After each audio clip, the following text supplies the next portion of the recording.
బాగి నాకు చేసేయాల్సిందే. ఎరా, నీ గర్ల్ ఫ్రెండ్ సప్లై చేయడానికి కూతురు కన్నట్టుంది నా పరిస్థితి. అవును, తెలియక అడుగుతున్నాను. పెద్దమ్మాయిని ప్రేమించి రెండో దాంతో పెళ్లి చేయమని అడగడానికి సిగ్గులేదు నీకు? సిగ్గుగా సార్, ఇన్ఫర్మేషన్ లేదు. ఇన్ఫర్మేషన్ ఉంటే ఎందుకు చేస్తాం ఇవన్నీ? ఇన్ఫర్మేషన్ లేకే కదా పెద్దమ్మాయి పెళ్లికి చిన్నమ్మాయి వచ్చింది ఇంత గొడవ జరుగుండేది కాదుగా. అప్పుడు అది అమెరికా వెళ్ళిందిరా. అది రాను పోయిన ఖర్చు ₹1,00,000 అవుతుందని లోపించారు. ఇప్పుడు చూడండి సార్, నా మాటని బాగి నాకు ఇచ్చి పెళ్లి చేశాను సార్. మీ ఇంట్లోనే మీ కళ్ళ ముందు చిలకా గోరింకలా. నువ్వు గోరింకులు కాదురా, గద్దా రాబందు ఆ జాతి పక్షివి. భగవంతుడా, వీడిని చంపకుండా ఉండేలా సహనం ప్రసాదించు తండ్రి. మీకు బీపీ తగ్గడానికి భగవంతుడు ఏం చేశారు సార్? మంచి డాక్టర్ చూపించుకోండి సార్. ఒరేయ్, నీ కాలు పట్టుకుంటా సార్. పెద్దవారు కాళ్ళు గిలో సార్, కావాలంటే చేతులు దాన్ని పెట్టండి సార్. సార్ సార్ పెళ్లి విషయం ఏం చేస్తా ఉంటారు? చూడండి సార్, మీ పెద్దలలో నాకు ₹1,00,000 అవసరం లేదు. ఏదో 60-70 లక్షలు సర్దం సార్. నీకు 5 నిమిషాలు టైం ఇస్తున్నాను. 6వ నిమిషంలో నువ్వు ఈ క్లబ్ లో గాని నా కూతురు జీవితంలో గాని ఉంటే పంచభూతాల సాక్షిగా నేను చెప్తున్నాను.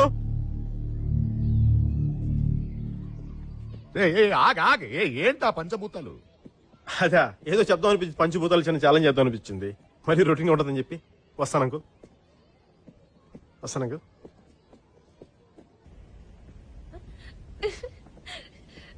డాడీ ఏమన్నారు? నమస్తే. ఈరోజు బాగి తండ్రి గారిని కలవడం జరిగింది. వారికి ఎంతో ఓపికగా మా ప్రేమేశం చెప్పడం కూడా జరిగింది. అలాగే మరి వారు కూడా ఎంతో ఓపికగా సహనంతో మా ప్రేమేశం అంతా విన్నారు. మరి విని దీనిపైన వారు తగిన నిర్ణయం తీసుకుంటారు. వారి స్పందన కోసం మేము అందరం ఎదురు చూస్తూ సెలవు తీసుకుంటూ మీ అందరికి జై హింద్. ఇంతకీ నువ్వు చెప్పింది ఎస్ అనా నో అనా? ఇలాంటి పెద్ద ప్రశ్నలన్నీ నాలాంటి పసివాడిని చెప్పగలడు. లోపల అడిగి తెలుసుకోండి. ఉంటాను. సచ్చినది గొర్రె. బుల్లెడి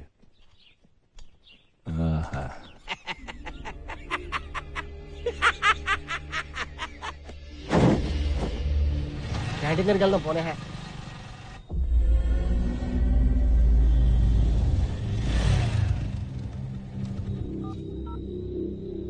అన్నా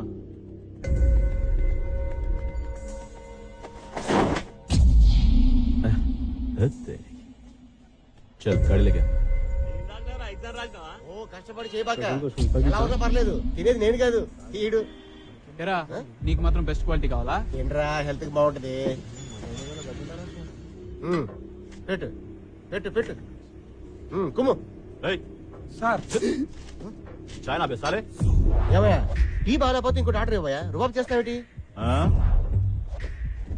నువ్వే బే ఏంటి? చూడు పడబడి చాలా బయట బాయ్. గట్టిగా అరిస్తే ప్యాడ్ తడిసిపోద్ది.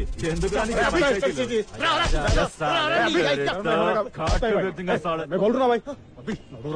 जा लेके जा इसको. ज्यादा होशियारी नहीं दिखाना. बोला रे పోజు కొడతాడు. ఎవరన్నా ఒక్కొక్క వాళ్ళ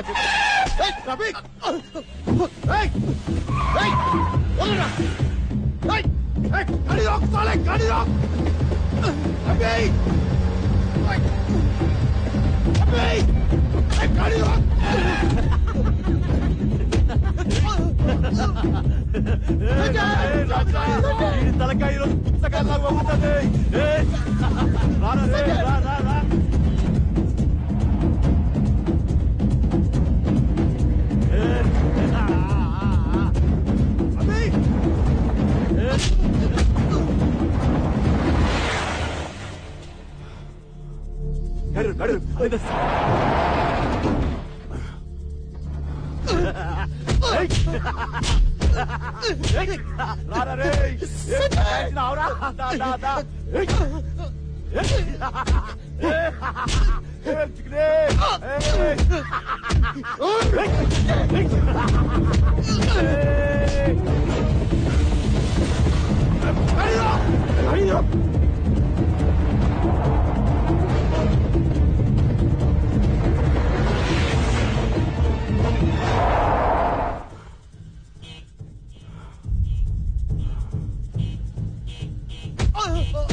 ए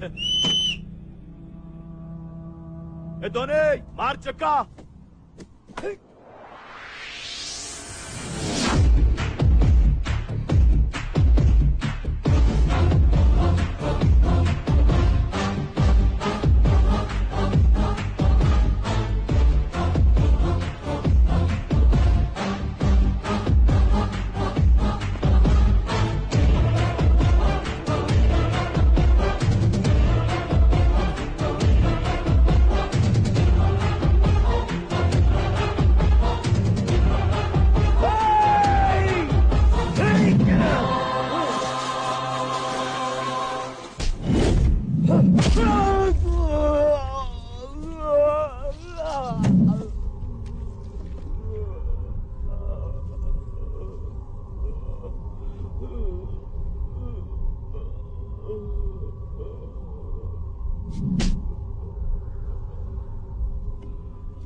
साला ये तो मार डालेगा। मैं नहीं लड़ूंगी इसके साथ। ये ले तेरा 10,000। मैं जा रहा हूँ मैं।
आगे मत बढ़ना।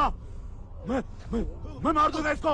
चंपेస్తాను नहीं ముందుకొస్తే పొడి చేస్తాను नहीं రావతో పొడు मैं మజాక్ नहीं कर रहा हूं ముందుకొస్తే పొడి చేస్తాను नहीं నీకే చెప్పేది నేను చెప్తున్నాను పొడు వాడిని आगे मत बढ़ना రావతో పొడు అరే పొడు రావతో అరే నీ ఎప్పుడు పొడు నిజంగానే పొడి చేస్తా నువ్వు వాడిని చంపినా చంపబోయినా నేను చంపేస్తాను ఇక్కడ పిచ్చా చావు కనీసం ఒక్కడిని చంపారన్నా చుట్టూ నీకు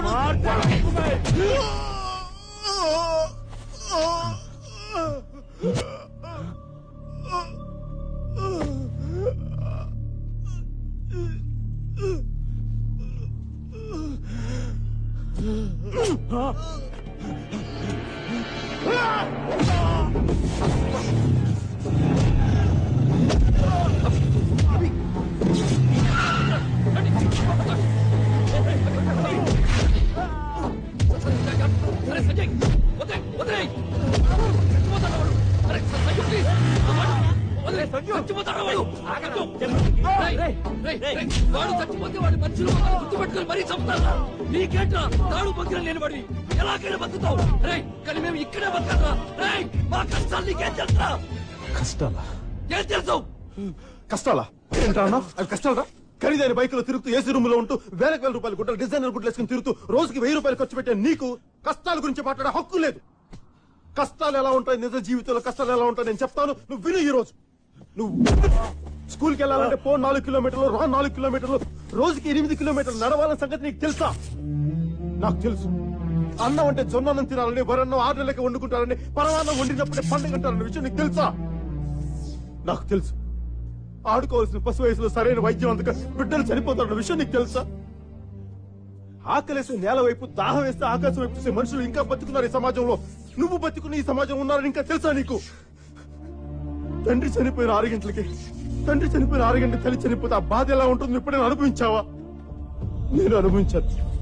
కంటికి కనిపించిన ఏదో ఒక శక్తి మరి టన్నుల బరువుతో భూమిలో తొక్కుతున్నట్టు నీకు ఎప్పుడైనా అనిపించిందా? వయసులో ఉండగానే బాధతో భుజాలు కుంగిపోవటం ఎప్పుడైనా అనుభవించావా? నువ్వు ఎప్పుడైనా అనుభవించావా? మనకి సమాజంలో బతకడానికి మన దగ్గర ఉన్న పేరు, మన దగ్గర ఉన్న అధికారం, మన శక్తి ఏది సరిపోదు.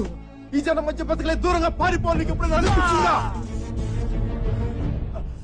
అడవి నీకు ఎప్పుడైనా అమ్మలా కనిపించిందా?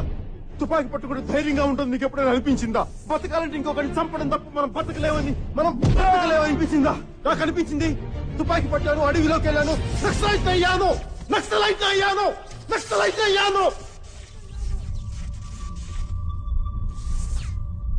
ఇక్కడ కష్టం గురించి మాట్లాడే హక్కు నాకు మాత్రమే ఉంది, నీకు లేదు. ఖచ్చితంగా నీకు లేదు.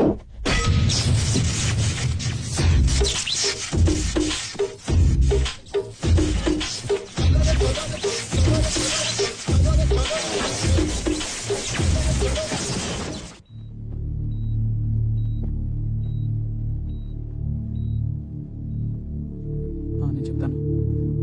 ఐసీయూలో ఉన్నాడు ఇంకా. డాక్టర్ గారు ఎగ్జామిన్ చేస్తున్నారు. ఏ విషయం తెలిసిన వెంటనే నేను ఫోన్ చేస్తాను. ఎలా ఉంది సార్? మేజర్ గా ప్రాబ్లం ఏం లేదు సార్. రికవర్ అవడానికి 1 వీక్ 10 డేస్ పడుతుంది సార్. టెన్షన్ పడాల్సిన అవసరం లేదు. Hello, out of danger. Sanjay Sahu. అప్పటిదాకా అతని ఎత్తు బరువు మాత్రమే తెలుసు. ఆ రోజు మొట్టమొదటిసారిగా అతను లోతు చూశాను. కరీంనగర్ జిల్లా భూమిరెడ్డిపల్లి గ్రామంలో ఒక రైతు కుటుంబంలో పుట్టాడతను. తండ్రి పేరు జనార్దన్ సాహు, తల్లి సుమిత్ర సాహు, అతని తమ్ముడు గోవింద్ సాహు. వీళ్ళ కుటుంబం WHO లెక్కల ప్రకారం రక్షిత మంచినీటికి 4 కిలోమీటర్ల దూరంలో, ప్రభుత్వ ఆసుపత్రికి 8 కిలోమీటర్ల దూరంలో, ప్రాథమిక విద్యకి 10 కిలోమీటర్ల దూరంలో, దురదృష్టానికి బాగా దగ్గరలో బతుకుతున్నారు.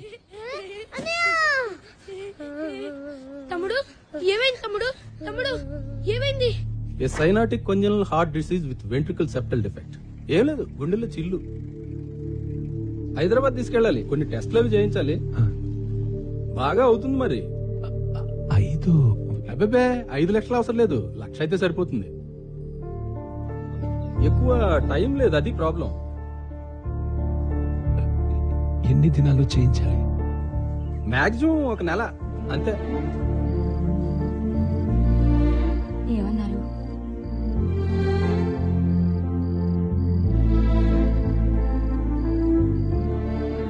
నీరసం వచ్చి పడిపోయాడంతే.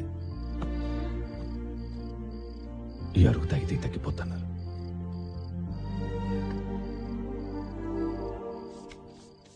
ఆ కుర్రాడు చాలా చురుగ్గా ఉండేవాడు. అందుకే డాక్టర్ చెప్పిన దానికన్నా 10 రోజుల ముందే చనిపోయాడు.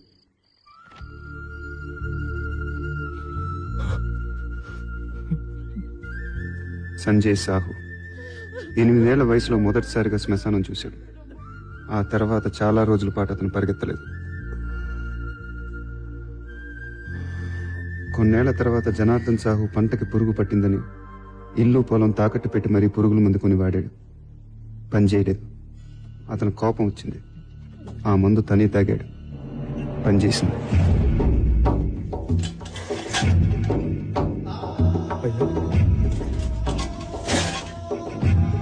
అయ్యా, నాయనా, నాయనా,